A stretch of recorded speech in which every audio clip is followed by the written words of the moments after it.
कि जनगणना होने में कोई दिक्कत नहीं है। जनगणना पहले भी हुई है। आप लोग भूल गए हैं कि पिछला जो देश में सेंसस हुआ उसमें भी जातियों की गणना की गई है।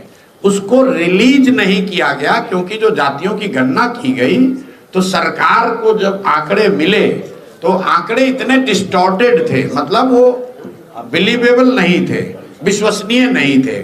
उसी चीज को सुधार करके अगर फिर से एक बार सेंसस कराना चाहती है सरकार जातिगत आधार पर तो करा ले।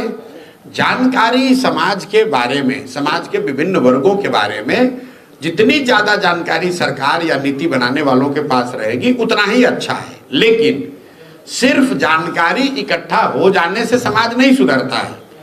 दलितों की गिनती, मुसलमानों की गिनती तो आजादी के बाद से हो रही है।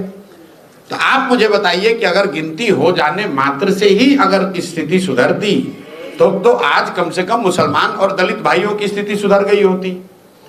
भाई बिहार में जातीय जनगणना हुई, उसमें क्या निकला? भाई जनगणना हो गई, रिपोर्ट में क्या आया?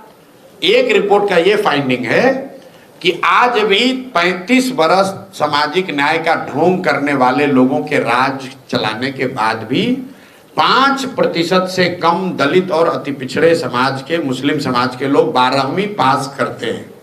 आप मुझे बताइए कि उसी जनगणना के आधार पर नीतीश कुमार ने 24 नवंबर 2023 को यह कहा कि 94 लाख जो गरीब परिवार इस जातीय सर्वे में पाए गए उनको 2-2 लाख रुपए की सहायता राशि दी जाएगी।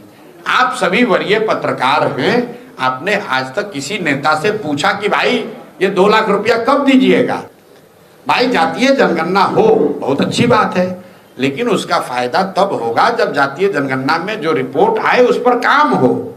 आप लाइब्रेरी में जाइएगा, उसमें बहुत किताब है, तो उससे उसको पढ़ के न्यूटन आइंस्टीन हो जाइएगा। जब तक उस किताब को पढ़िएगा नहीं, जब तक उसको समझिएगा नहीं, तब तक किताब को देखने से क्या हो जाएगा?